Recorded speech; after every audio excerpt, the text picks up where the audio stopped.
الحمدللہ رب العالمین والصلاة والسلام علی سید المرسلین اما بعد فاعوذ باللہ من الشیطان الرجیم بسم اللہ الرحمن الرحیم۔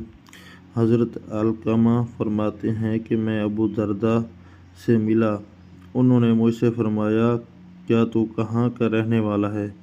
میں نے عرض کیا میں عراق والوں میں سے ہوں۔ انہوں نے فرمایا کس شہر کے؟ میں نے عرض کیا کوفہ والوں میں سے۔